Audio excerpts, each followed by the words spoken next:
Welcome, Jonathan Foust here. Good to have you here for this guided meditation and Dharma talk. What follows is going to be a little bit different. We're going to be watching my talk from the last New Year's retreat, and that talk is an hour long. Never fear, there are lots of guided meditations during that talk. So that means we're going to have a shorter meditation as a way to move into it. So very, very quickly to move through some thank yous. Thank you to Glenn Harrison and Leo Gimo for producing this evening. Always a big thanks to our mindful movement teacher for today, and to Ray Manioki and Tara Cassidy. If you want to know more about the whole Monday night experience, check out the Zoom links on my webpage and on Facebook.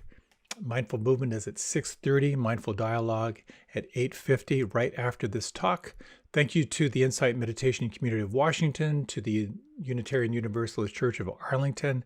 Thank you for your support. These talks, as you very well may know, are offered freely, and your support helps me to continue to do that. Thank you so much for being here. Let us take some time to move into a short meditation of approximately 13 minutes and 30 seconds. As you're ready, close your eyes. Slow down your breath. You might now just imagine that you could just track the breath really intimately on the inside. You might breathe in slowly to the count of 4 or 5. Exhale slowly to the count of 4 or 5.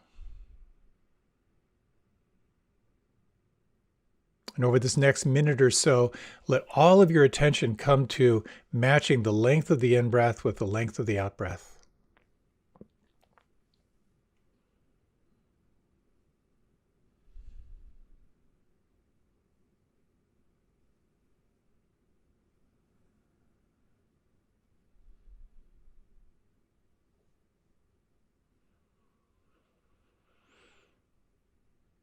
Notice the effect of focusing internally on the feeling of the breath and how this may draw your attention more and more into the inner world of feeling and sensation.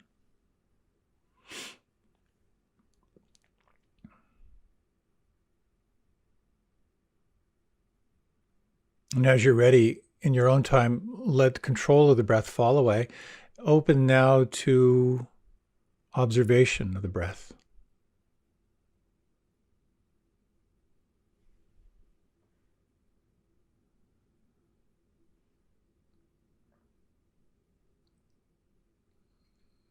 As I mentioned, a body part, let your awareness move to that part of the body. Sense if you can soften, and then let your attention open into the perception of feeling, of any sense of tingling, pulse, vibration, subtlety of aliveness. Beginning with the forehead and the temples.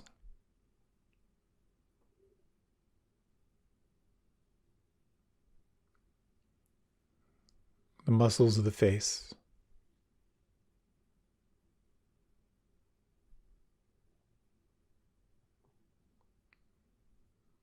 Inside the mouth.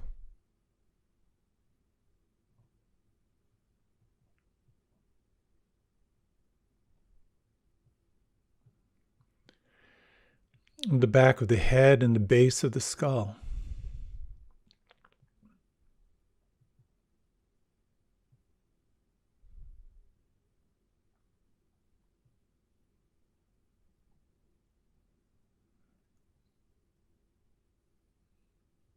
The back of the neck and the tops of the shoulders.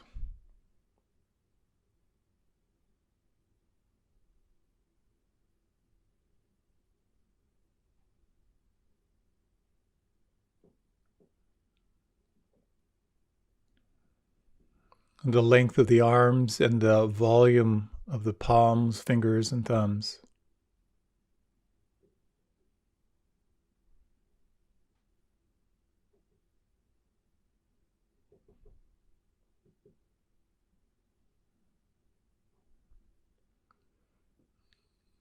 the space inside the throat.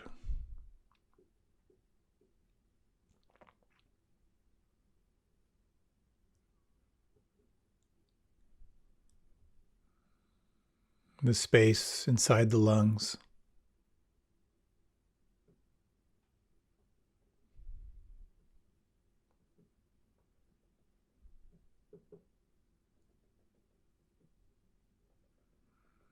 The space between the navel and the spine.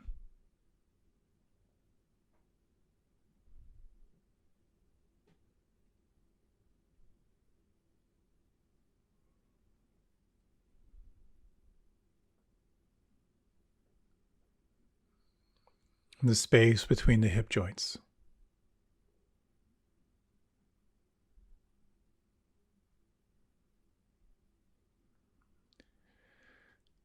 The length of the legs.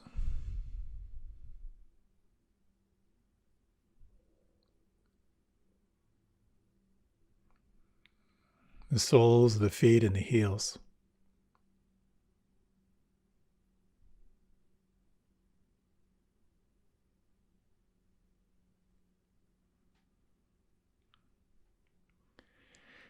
And with this sense of inner relaxation and alertness, moving to an anchor of your choosing, to the breath or sound or the feeling in the palms. And for this next period of time, sensing if you can relax and at the same time sustain attention here, sensing from the inside.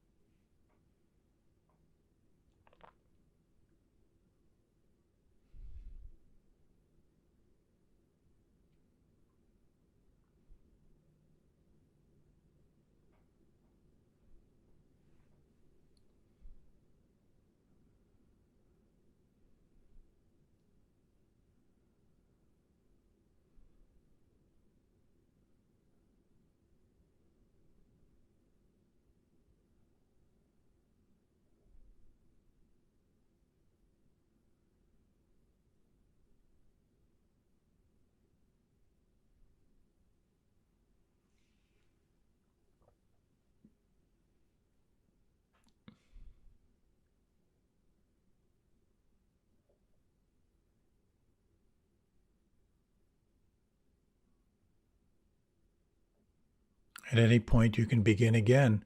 What could soften? What could relax inside? And how intimately can you feel the point of contact with your anchor right now?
You may sense peripheral to your focus on your anchor a heightened perception of change, a sense of the stream or the flow of your full experience. And if it feels right for you, you might from time to time widen, broaden your attention, embrace all that is changing, sensing what it means to let things be. And when the mind becomes unstable or you become lost in thought, begin again. Again, you can soften, relax. Draw your attention to your anchor as a way to establish a sense of here and now, and from this seat of the witness or the observer, broaden, widen your attention, noticing what is changing, sensing what it means to allow all things to be as they are.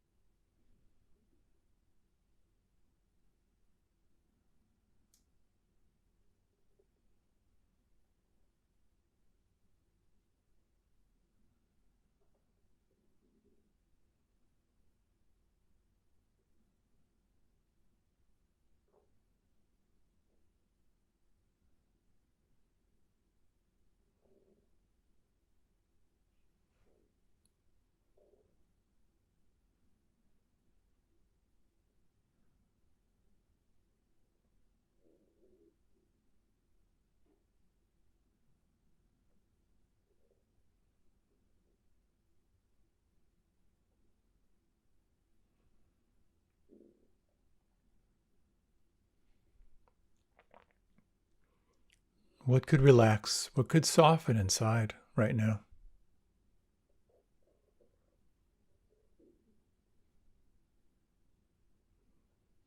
How intimately can you receive the aliveness here?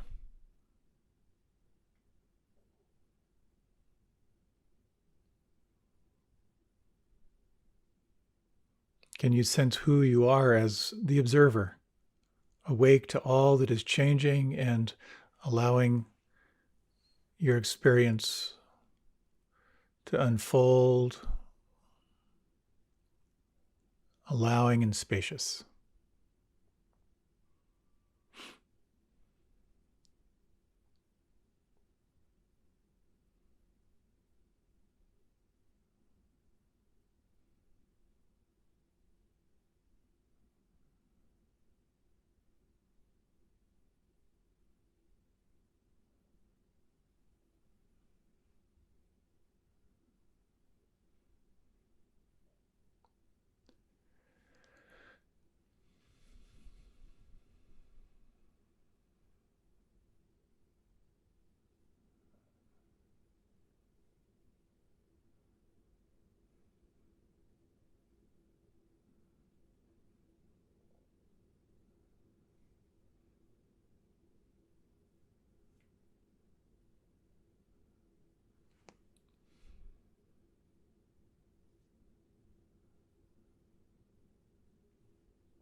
You might gently now begin to lengthen and deepen your breath. What is present right now? And can you make room for this right now?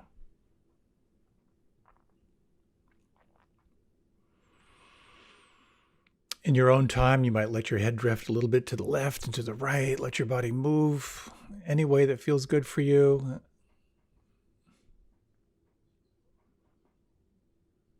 You might like to remain with your eyes closed, just a few words as we transition now to this talk. This is the opening night talk, the first talk after the first full day of practice from the IMCW New Year's retreat. In it, I talk about the fundamentals of somatic awareness as the ground. And also, I'll be speaking about these fundamental energies and obstacles that arise in practice.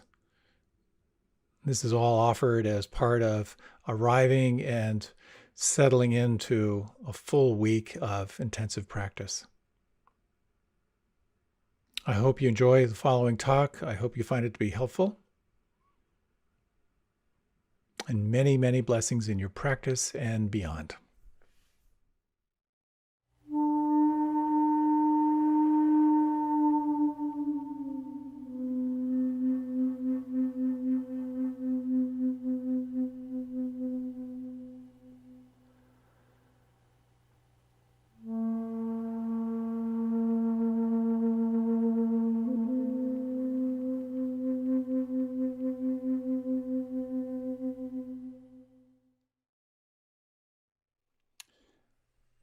Welcome, Jonathan here.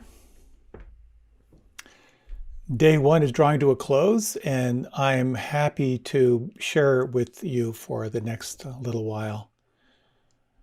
In my recollection of sitting retreats in the past, I've noticed this phenomena on the first talk of a particular retreat for me. That is, when I'm listening, I can see the speaker's lips move. I can hear their voice, but I'm so exhausted, none of it is actually coming into my head. So if that's happening for you, just relax. I like this image that Gil Fronsdal offered, that when you listen to a Dharma talk, just think of it as a shower. Just let it kind of pour over you, and if anything needs to get in, it will. I remember the first month-long retreat I went to. I called a good friend of mine and I said, "Hey, you want to join me for this month-long? It'll be fun." It wasn't fun. I had no idea what challenges lay ahead of me in that month. So many different mind states and so many different and challenging memories arose. It was really hard. But at the same time, have you ever noticed that the most difficult times when you look back are filled with the most growth and the most insight? I'm not wishing you a hard, difficult, and lousy retreat, but I do want to talk today about some of the things today that I found helpful in my practice, especially when you're launching into a time of intensive practice, as you are.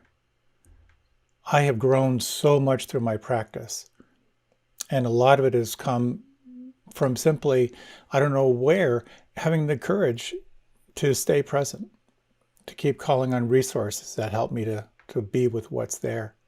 And I'm very excited for this retreat. I'm excited for you to have these days of intensive practice. It is such a rare thing. What I'd like to talk about in the next little while is first just to celebrate that you're here, to honor the call to practice. And the second is, once you hear the call to practice, honoring the obstacles and the challenges that come up and some of the skillful means that might be helpful for you. And third, I'd like to talk about kind of the number one essential refuge for your practice, which is taking refuge in the body and exploring some of the skillful means for navigating your practice through this amazing vehicle of your body. And fourth, I'd like to talk a little bit about ways that you might call on your capacity to be with what's here. That really remembering the why of practice, particularly when you might hit some challenging times. In that month-long retreat, during the question and answer, I think it was week 3, someone raised their hand, they stood up and they said, I'm just curious, does anyone here wonder what would have happened if they took the blue pill? And you might remember from The Matrix, to quote Morpheus, this is your last chance. After this, there is no turning back. You take the blue pill, the story ends. You wake up in your bed and believe what you want to. You take the red pill, you stay in Wonderland, and I show you how deep the rabbit hole goes. Remember, all I'm offering is the truth, nothing more. I can't think of anything more Buddhist than Morpheus's line there. And for whatever reason, here we are taking the red pill, just to see how deep the rabbit hole goes. And there's something extraordinary about, number one, hearing the call to practice and to wake up. And number two, actually responding to it. Many of us know of the Buddha's call to practice. In his youth, very sheltered, encountering sickness, old age, death, and then seeing a renunciate, someone who was withdrawn from the world and engaging in the practice. That is what called him. What is it that goes beyond sickness and old age and death? And I think it's so important to reflect on what is it that has called you? What are you hoping for this week? How would you like to feel at the end of this retreat? We all have different reasons why we're called to practice. This may be your first retreat. You may have read about what can happen when you engage into intensive practice. Maybe you know someone who's shared what happened to them on retreat. Maybe you've had some really powerful experiences and you want to explore what can happen when you apply these technologies. Maybe this is required for your training. Maybe you've done lots and lots of retreats and this is just one more step on your path of awakening. But there's something amazing about the call to practice. The call to practice requires sacrifice. You're giving something up for this experience. You're setting aside time, you're setting aside money, and you're investing into this and to see what's here. So anytime you feel a call and you start to set off on your journey, in many cases, it's helpful to have a destination in mind. Where are you going? And then when you have an idea where you want to go, you take a look at the map and you read some travel guides. And there you learn what roads to avoid, what roads are the most efficient, what are the places you just have to visit, what are the dangerous parts of town that you should avoid. And it's the same when you engage into a meditation, the journey of awakening. And we have these reference points from those who have walked this journey before us. We've talked a little bit in our opening about some of the things you can do that can support you. I'd like to kind of refer back to those, but I'd also like to talk about some of the challenges, some of the hairpin turns, the gnarly roads that can lead you astray, and how you might navigate through them. There's a very paradoxical thing about being on retreat. While you are consciously engaging into your experience and lots of things will arise, you're also just sort of opening to what occurs. As one of my teachers said, once you're on the bus, you can put down your bags. And the guidelines for this retreat are not just created at random. They're really kind of the best practices that will help you to stay the course. What I find is the more I can allow myself to begin to settle into the rhythms of a retreat and to kind of get clear for myself the practices I'm going to engage into, but also to get clear on the practices I'm not going to engage into, which are primarily those which are going to distract me, to get very clear about my relationship to my electronic device, etc., etc. Once I kind of settle in, it's not so much about doing the retreat. It's more about letting the retreat do you. There's the old classic joke. If you meditate, you'll feel better. You feel your anger better, your depression better, your anxiety better, your grief better. And also your capacity for kindness better. Your capacity for compassion and joy and presence are all part of feeling better. And your capacity to embrace your moment as it unfolds inevitably will take you into some very deep feeling places.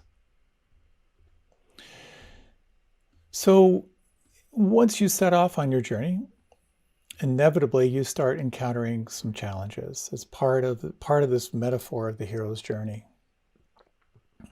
The Buddha's story is a classic hero's journey story. As he set off, he encountered all kinds of challenges.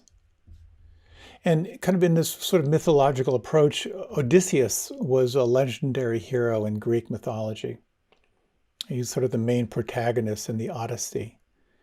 And when he set off on his journey was actually more of coming home. It took him 10 years to come home from a battle. And I kind of like that idea of coming home, because we're really coming home to ourselves. We're coming home to what's true, to seeing more clearly. And in his journey, he hit a lot of trials, but I'd like to talk about one in particular. There are horrible storms. He was battling demons, on and on and on. But one of the classic things he went through was he had to sail past the island of the sirens. And the sirens were these incredible sounds and voices that would kind of lure and seduce people into the island, and they would be destroyed. So what he decided was that he wanted to know what this was all about. So he had the men on his crew stuff their ears, and he had them tie himself to the mast. And he said, "Whatever I say, do not untie me." And so while he was lashed to the mast and they passed the island, these amazing exotic voices called out to him. Some of them were seductive. Some of them were sort of rage-inducing. Some filled him with grief, and some filled him with fear. They were utterly compelling. And as he was lashed to the to the mast, he was saying to the crew, untie me, you idiots, let me go. And they didn't. And he passed by the island of the sirens. And that's such a powerful metaphor for all the inner voices. And as you cultivate this sense of mindfulness, as you cultivate this sense of present moment, non-judging awareness, all these unheard and unseen voices may arise in your practice. And the question is it possible to stay present to them? We'll be talking about the art of navigating this journey past your own personal island of the sirens. There may be times when you may be able to motor through, other times when you may find yourself caught. And how do you work with that? When the times when you are caught, when you lose that sense of mindfulness and you get deeply triggered and deeply identified with something that's arising. And so as you've been on your boat navigating along today, has the day gone how you planned? A short little reflection, if you will. If you like, you can close your eyes, and this will be just for a few moments. And as you close your eyes, you might just take 3 slow, deep breaths. And as you breathe, allow yourself just to relax and soften inside. What could relax right now? What could soften?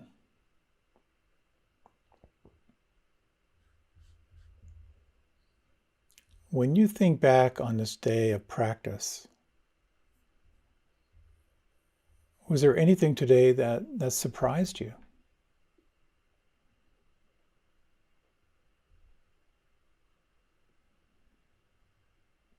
And I'd like to ask 2 questions. The first, again, as you reflect back over this day, can you recall any moments that were challenging for you? And you might just pick out maybe one moment during the day that you found to be difficult or challenging. You might just deepen the breath a little bit and just sense, what did that feel like inside?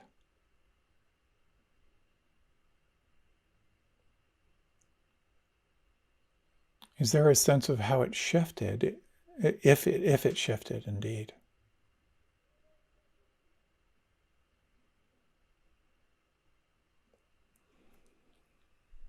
And the second question, can you recall a moment today of something that was a delight for you? Perhaps just a moment of stillness or a sense of some kind of shift inside. And again, you might just deepen the breath a little bit and just sense, where did you feel that inside?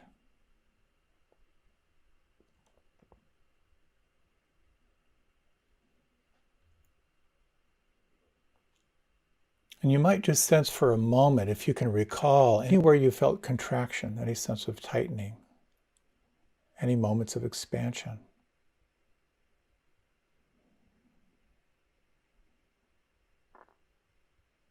And you might just sense that within that expansion and contraction, this quality of awareness, of that which is aware.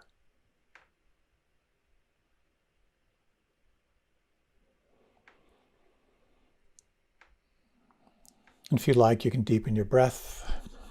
If you like, you can open your eyes, or feel free to remain with them closed. And this contraction, expansion is so much a part of our experience. And the more you can stay with your experience, the more you may begin to feel this sort of arising of mindfulness, this capacity to observe without judgment. And that's what I'd like to talk a little bit is about these 5 different states that can arise. These are sort of classical teachings, the classical list teachings. Sometimes they're called the 5 obstacles, sometimes the 5 hindrances. Sometimes they're referred to as the five coverings, these qualities that kind of cover true nature, the five weather systems of the mind, or if you like, the five growth opportunities that will find you. And as I kind of moved through these, I was tempted to ask for a hand raise if you had noticed this, but I'm pretty sure we would get 100% participation, so we'll pass that. But you may have noticed, as you reflect back on your day, some qualities of wanting mind, a quality of mind that just simply is caught in desire. These are the moments of planning, the moments where you're just lost in fantasy. Someone in their practice shared in a small group, this was a number of years ago, right after one of the meditations, she said, what a great meditation, she said. I just redesigned my entire living room, and I'm really excited to get started when this retreat is over.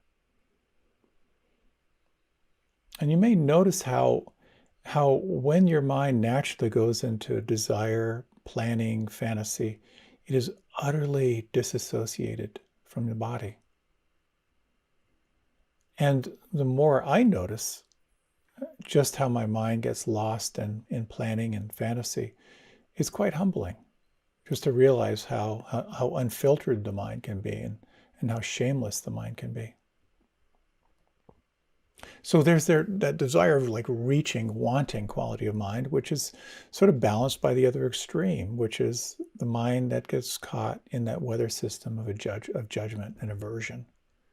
It's judging, it's comparing, it's ill will, it's getting caught in hatred. And you may notice how sometimes you're irritated by something that's happening here on retreat. And sometimes that arising of aversion has nothing to do with what's happening now, but it might be a memory, or it might be a thought of the future. Another energy system that can arise is restlessness. And restlessness is this quality of anxiety, of hypervigilance. It's kind of connected to worry. And quite often, you can find yourself realizing just how, in a high state of alarm your mind is as you begin to settle.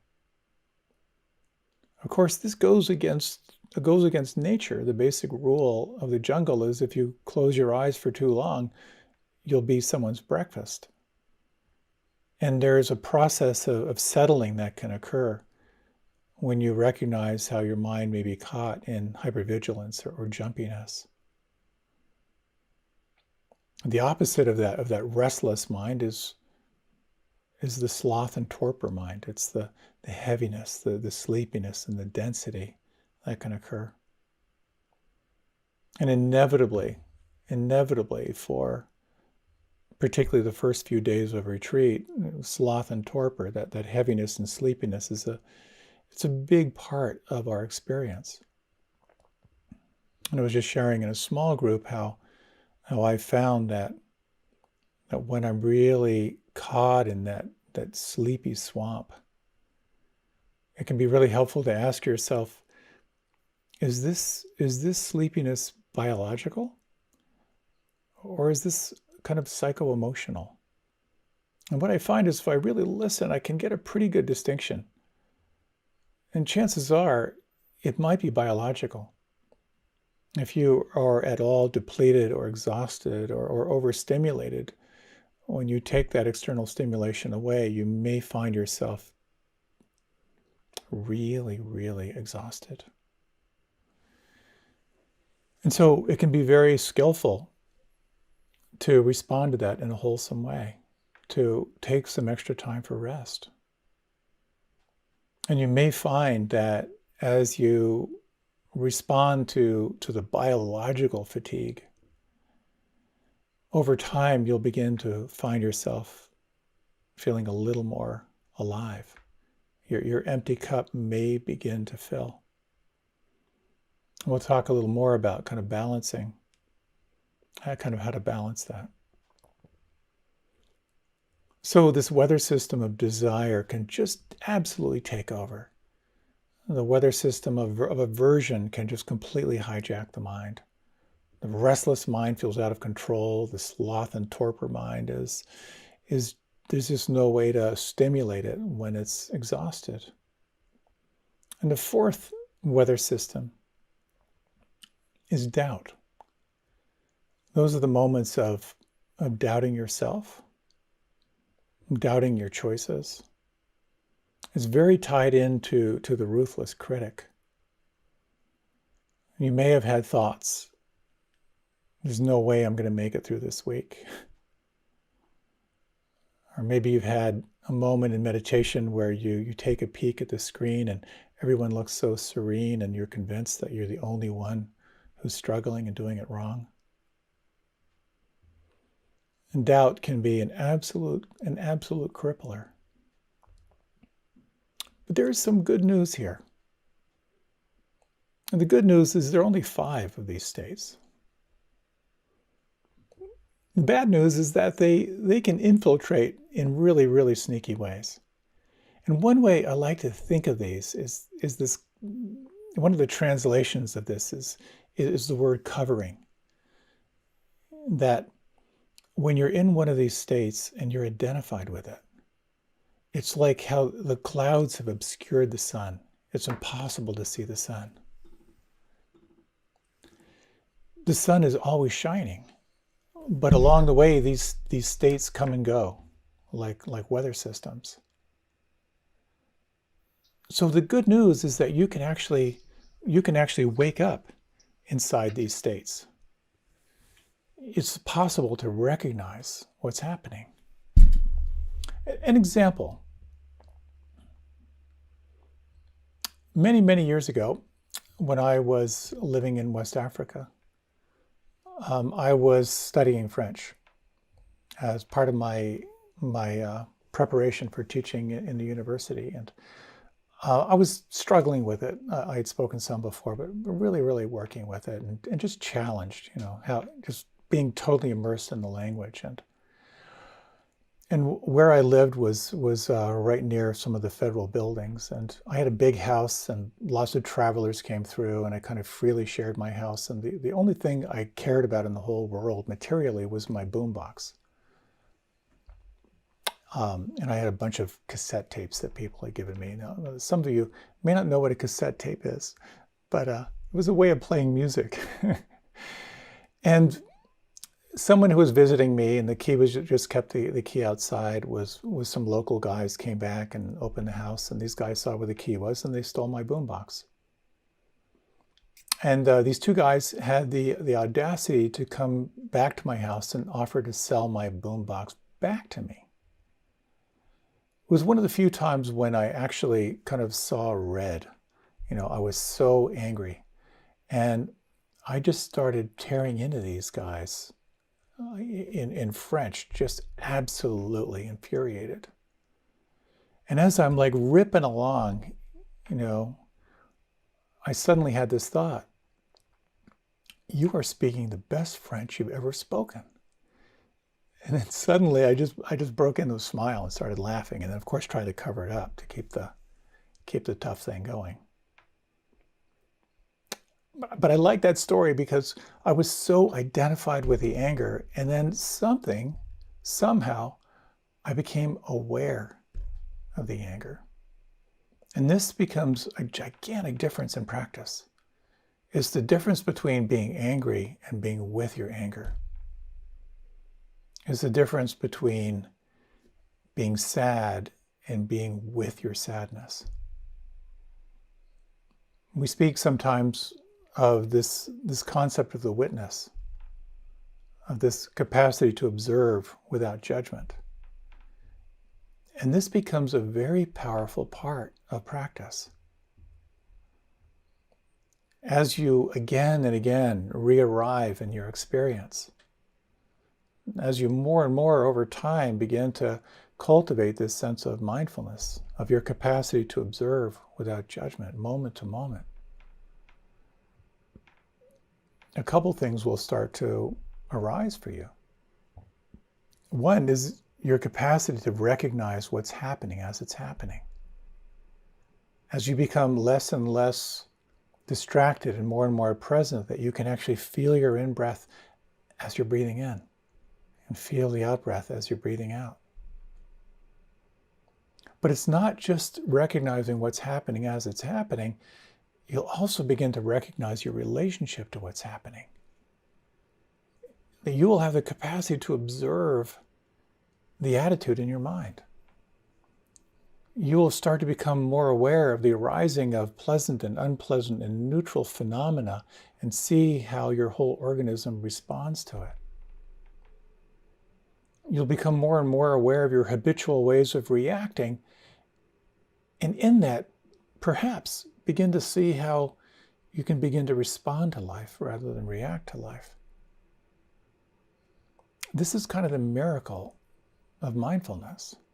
It's the miracle of waking up out of the trance. And this is probably a good time to mention an acronym that you may be familiar with. The acronym of RAIN, which we'll be diving into through the week. The R is to recognize or realize what's presenting. The A is to sense, inquire if you can allow it or accept it. The I is to actively investigate what's presenting. And the N is to nourish what you find with some quality of loving presence. I'd like to talk primarily around these first two, is the power of recognizing. To give your experience a name. When there's anger, just to name it.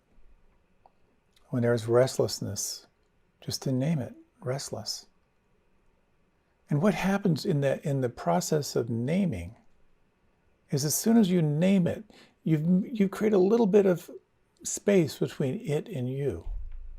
And it opens up this possibility of being with it rather than being identified with it.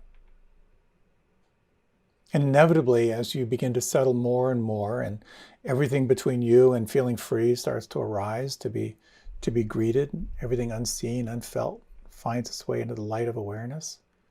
It's so important to ask yourself when you name it, to ask, can I allow this?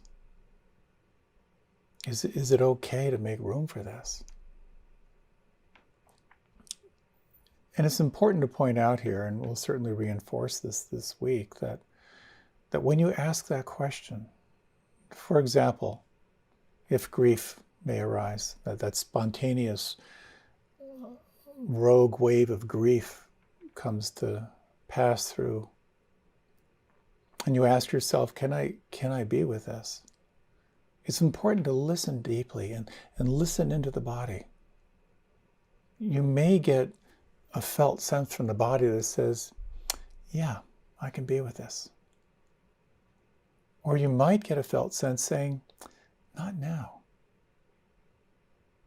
It becomes such an important part of the practice as we're cultivating this kind of safe and sacred space for being really, really present. And if you find that it doesn't feel okay, it's so skillful to let it know you see it. Let it know another time when the conditions are different, your intention is to be with it. But then turn your attention elsewhere. We'll be diving more into the art of investigation. I'll talk about that a little bit more today, but certainly more into the retreat. And the art of nourishing, the art of self-metta, of calling on loving presence. This is this beautiful mechanism for working with challenges as they arise, recognizing, sensing if you can allow, making room, investigating and getting familiar with what's there, and sensing if you can hold it with loving presence.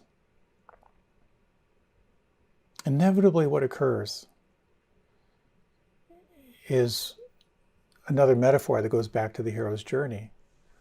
That when you're really committed to becoming more awake, the analogy is to imagine a big circle, a line through that circle.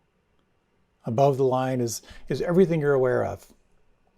And below the line is that which you're not aware of yet, is the unfelt, unseen elements of your experience. You can move the line. Relaxing and paying attention. That's what moves the line. The more you soften, the more you relax, the more you'll feel. And so the question is, when you are in challenging moments, how do you bring yourself into the present moment? How do you come back to the here and now when you're caught in fear, desire, restlessness, sloth, and torpor, and doubt? And Blah made a very strong reference to this in their instructions this morning. I'd like to spend a little more time on this. And this is about mindfulness of the body. I'd like to share again the quote from this morning, words from the Buddha. I declare that it is in this fathom-long body, with its perceptions and thoughts, that there is the world, the origin of the world, the cessation of the world, and the path leading to the cessation of the world. Or as another well-known teacher said, everything you seek is found within. Perceptions and thoughts in the body. So, how do we do this? There's a little model that I find helpful. That when you begin to be fully and deeply present to the phenomena that's arising in any given moment, kind of at the base level is just life force. It's energy, sort of non-differentiated energy. It's what animates your body, prana, chi, ki, Holy Spirit. That aliveness will form into a feeling tone of pleasant, unpleasant, or neutral. Very, very primal. This very primal arising of pleasant sensation, unpleasant sensation, and that which lies in between. Referred to kind of as Vedana in this tradition, the feeling tone. Before even being aware of that formation of unpleasant, pleasant, and neutral, it'll move right into a thought form. And usually, habitually, if it's unpleasant, there'll be some self-protective measure. If it's pleasant, there'll be some measure that's associated with greed and desire. And if it's in between, usually there's boredom. It just doesn't register. And so as we're so identified with our thoughts, oh, this is a pleasant feeling. This reminds me of that time when I went on that picnic. That was such a really, really good time. I wonder if I could do that again. I haven't been on a picnic in a really, really long time. I should call someone. We should do that. Oh, but we're in lockdown. The mind proliferating, going on and on and on. If you think the same thought over and over and over again, that thought will harden into a belief. If you're not aware of beliefs and how they operate in your system, they will form your habits. If you're not aware of the habits in your life, those habits will form your character, and your character becomes your destiny. So this natural kind of arising of our experience in the world arises from that primal moment of energy forming in the pleasant, unpleasant, neutral in the body, and then moving into thought, belief, habit, character, and structure. So just as we are in our practice in meditation of moving from the mind back to the here and now in the body, it becomes this level of attention which opens up all kinds of new possibilities. All kinds of new possibilities. And you may have noted in your experience when maybe you found yourself caught in some obsessive thinking.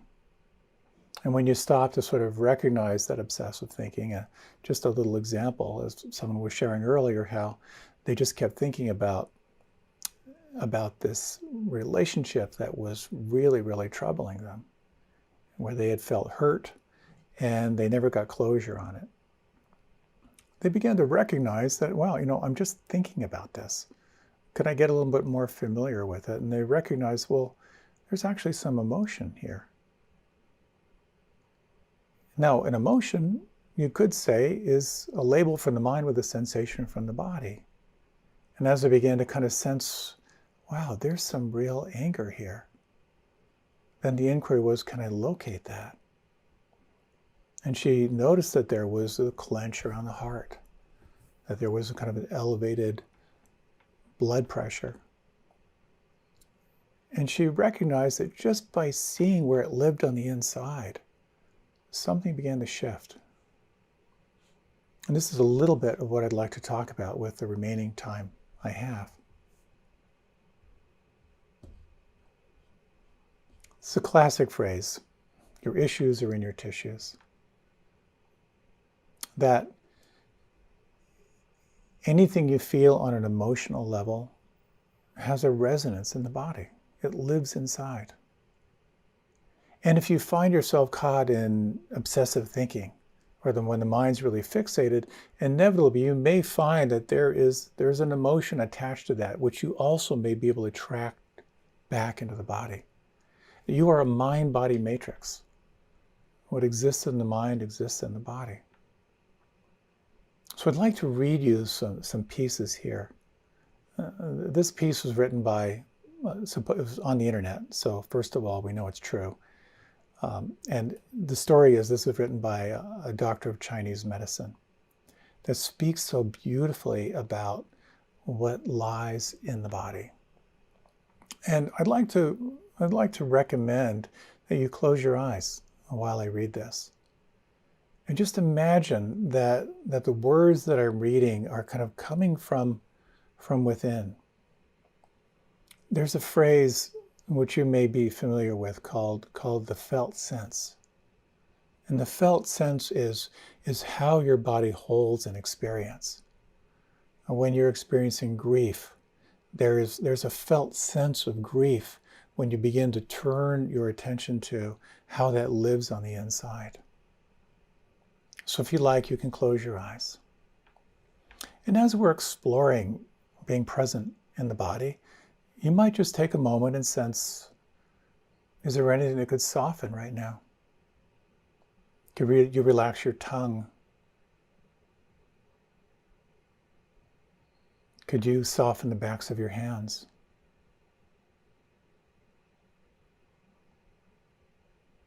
Is it possible in some way to feel into the belly and allow, if it feels right, a sense of softening here?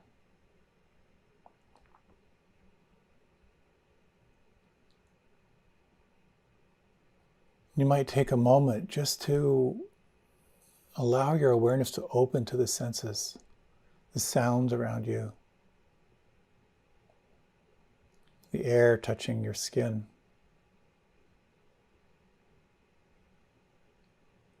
And in your own way, just sense inside.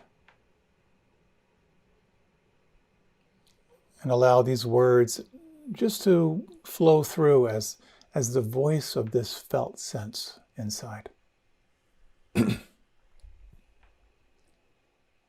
I am the pain in your head, the knot in your stomach, the unspoken grief in your smile. I am your high blood sugar, your elevated blood pressure, your fear of challenge, your lack of trust. I am the shortness of breath, your fragile low back, the cramp in your neck, the despair in your sigh.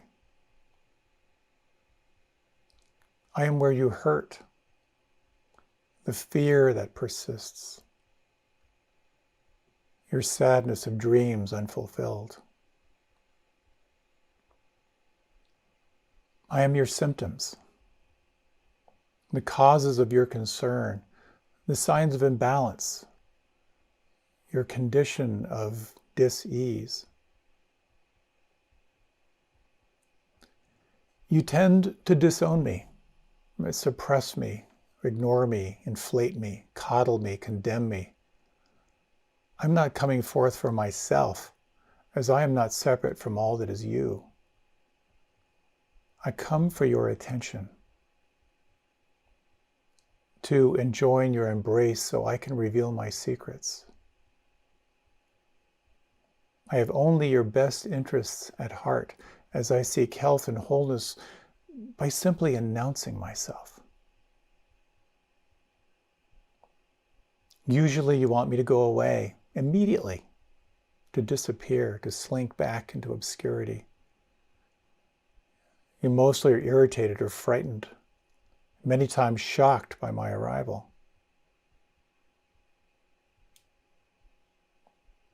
And from this stance, you medicate in order to eradicate me. You ignore me, not explore me.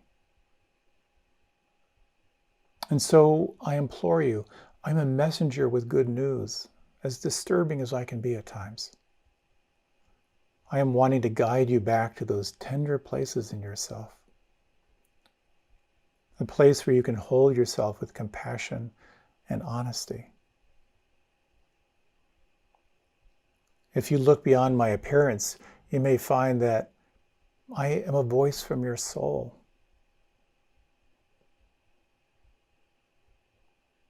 I might ask you to alter your diet, get more sleep, exercise regularly, breathe more consciously. I might encourage you to see a vaster reality and worry less about the day-to-day fluctuations. I may ask you to explore the bonds and the wounds of your relationships. I might have you laugh more, spend more time in nature, eat when you're hungry and less when pained or bored. Spend time every day, if only for a few minutes, being still.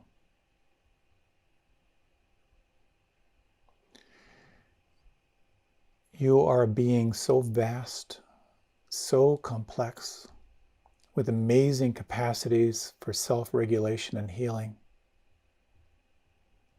Let me be one of the harbingers that leads you to the mysterious core of your being, where insight and wisdom are naturally available when called upon with a sincere heart.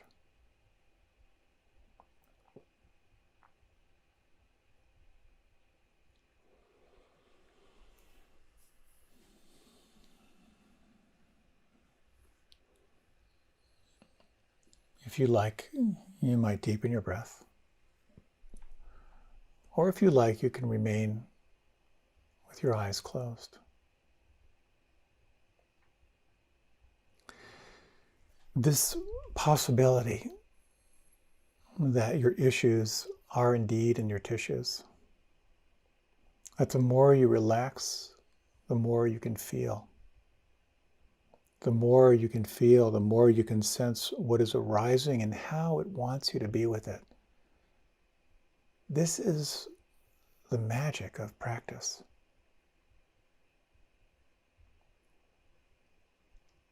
And it's interesting how the movement from the mind to the body can just be one breath.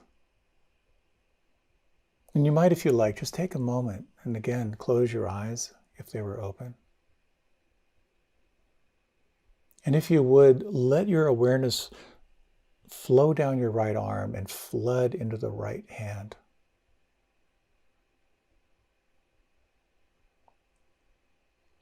Notice how intimately you can soften. And you may notice now, the more you relax the palm, the thumb, the fingers, the more intimately you may be able to feel. Is it possible to sense the pulse or tingling or vibration?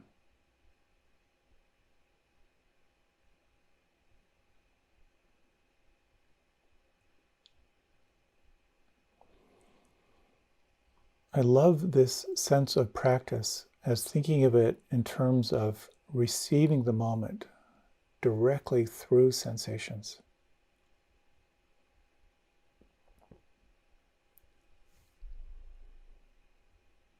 And you may notice as you just simply feel what's happening here, right in the right hand, that sensations are changing always. It's vibration. And you may find that sensations can have a quality of a positive charge or a negative charge or a neutral charge.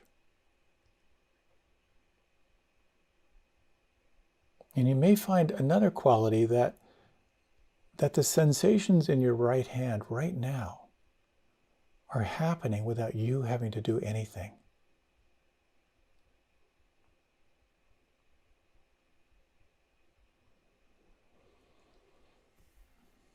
And you might, as you're ready, you can deepen your breath. And if you like, you can open your eyes or feel free to stay with them closed.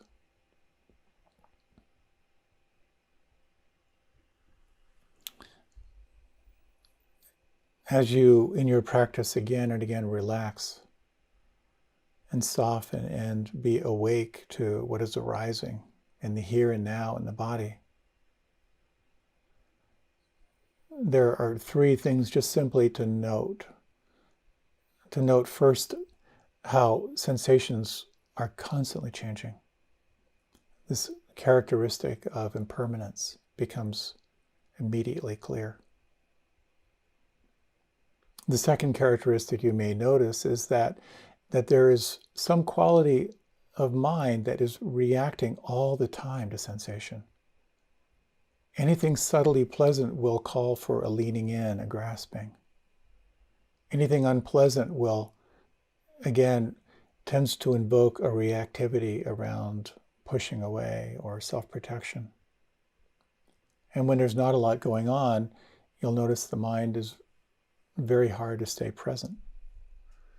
So this has to do with this quality of dukkha, the quality of when you try to keep your experience just as it is, it's going to change. And the degree to which you resist that change, you will feel dissatisfaction. And the third quality, just to name, is this quality of anatta. And this refers to all that is changing, which is happening all by itself. It points to this idea of not self. And when you can take that stance of receiving the moment as it's happening, to sense how everything changes, and how when you're not resisting, you open into a sense of flow. And how when you're not resisting, there can be this moments sometimes, just moments of deep allowing and abiding in presence. All this happens through your relationship with this arising felt sense of the body. Now, when you're working with strong energies and you begin to notice, well, how is this strong emotion showing up in my body? How can you begin to train yourself to be more aware of what's happening inside? There are just a few things I'd like to point out. That is, where we tend to feel the most is kind of in the midline, in the core of the body. So it can be from the eyes, the inside of the mouth, the throat, the heart, the chest, the belly, down deep into the guts. And there's kind of three qualities I find that predominate.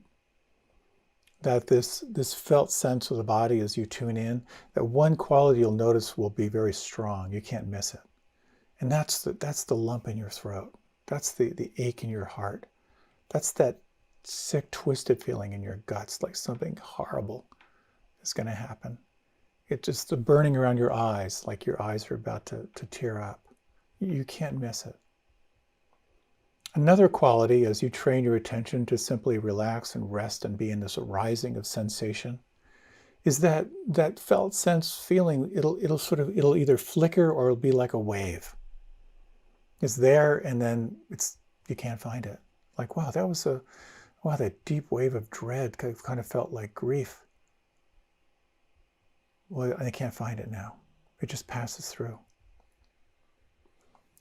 The third quality is really part of this line between what you're aware of and what you're not aware of, and that is this felt sense will feel vague and unformed and amorphous. It's just on the edge of feeling what it is. And the magic word here is something. There's just something kind of heavy around my heart.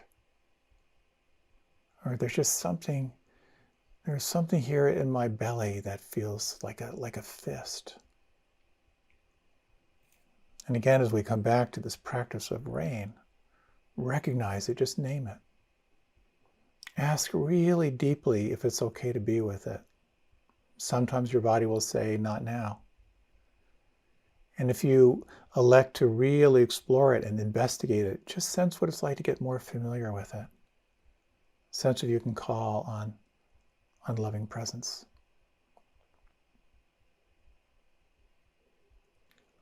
All of this happens by itself. Inevitably, when I'm on retreat and I'm aware that this is all a practice of coming in contact with what is unseen, unfelt, and undigested, quite often something will arise and I'll think, oh, not this, anything but this. And what I find helpful for myself when I am beset with those challenging winds, the 5 growth opportunities, and struggling with a felt sense of the body, is remembering why. Why am I practicing? Why am I here? A number of years ago, I was leading a retreat. There was a young mother who left her 2 young girls at home for the first time. First time she'd been away. And she shared a fair bit in the beginning of just how nervous she felt, how kind of guilty she felt. She was really anxious, but threw herself into the retreat and had an amazing journey. Challenging retreat, but some really, really powerful, wonderful experience. She left feeling great. It's like 4 or 6 months later, she was back for another retreat. I said, my God, you're here again. And she said, the retreat was amazing. She said, there's just so much. Just felt like I could kind of just be with it and let it go. And I went home so full of light and joy. And then it faded, over time. And one morning, my girls came up to me and they said, Mommy, you know that place you went away to before? You might want to think about going back there. And she said, this retreat, when I'm going through a tough time, I remember that I'm not practicing just for me. I'm practicing for them. Remembering the why can be so powerful. You're doing this for yourself, but also you're doing it for others. There's something way back in 1976 called the Maharishi Effect, where Maharishi Mahesh Yogi, the founder of TM, said if 1% of a population is meditating, it'll create a shift in consciousness. They've done all these studies, and it seems that there's something to this. And what if it's true? What if your practice, and what if the collective of our practice here actually affected the whole of society? That juices me up in my practice.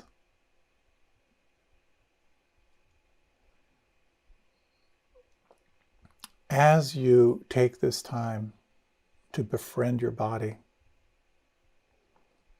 to again and again relax and re-arrive, it is such a practice of deep, deep listening.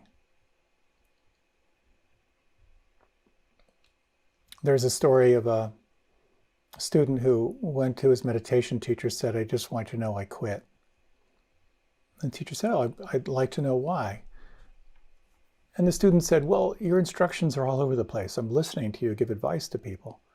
You're telling one person to sit up straighter, and you're telling the next person to take more breaks and drink more tea and go for walks. I just can't stand your loosey-goosey teaching. And the teacher smiled and said, I am teaching the middle way. Not too tight, not too loose. And here I find this to be such an important part of practice. to think of your practice as self-awareness and self-diagnosis. If you're overcome by fatigue, listen to your body, ask what your body needs, and notice what happens if you respond. There's a possibility that your body doesn't lie.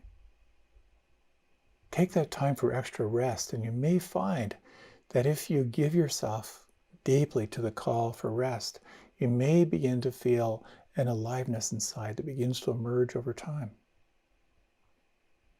If you find yourself overcome with restlessness, take some time just to sense what would be balancing for me right now. You may find yourself called for some walking meditation or maybe something a little more vigorous. And I think that because you are on in many ways, your own self-guided retreat, this practice of deep inner listening to the body becomes more and more important. Honor the body's calling. Imagine that the body doesn't lie. And everything you do with your body, sense if you can make it a meditation. The washing dishes meditation. The taking a shower meditation. This is such an incredible time of practice. And to trust deeply, the more you soften and listen, the more that felt sense of the body will begin to arise. And the more you may begin to find an amazing ally in your practice. Let's close our eyes, and we're going to end with a short little reading and a very short meditation. As you close your eyes, you might take 3 slow, deep breaths.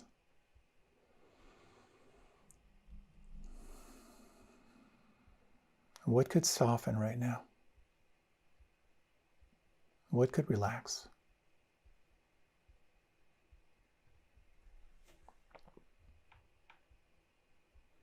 Letting these words from Robert Hall in this poem, Within the Body You Are Wearing, letting these words just resonate for you. Within the body you are wearing, now inside the bones and beating in the heart, lives the one you have been searching for so long. But you must stop running away and shake hands. The meeting doesn't happen without your presence, your participation. The same one waiting for you there is moving in the trees, glistening on the water, growing in the grasses and lurking in the shadows you create. You have nowhere to go. The marriage happened long ago.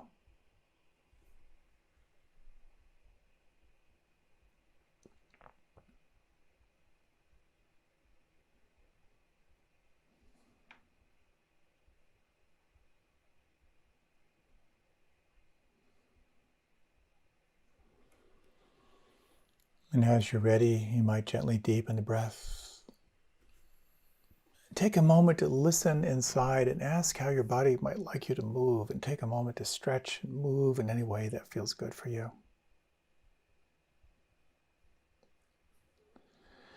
Thank you so much for your time and attention. It's an honor to share these practices with you. May you and your body have a wonderful retreat together. Thank you so much, and many blessings.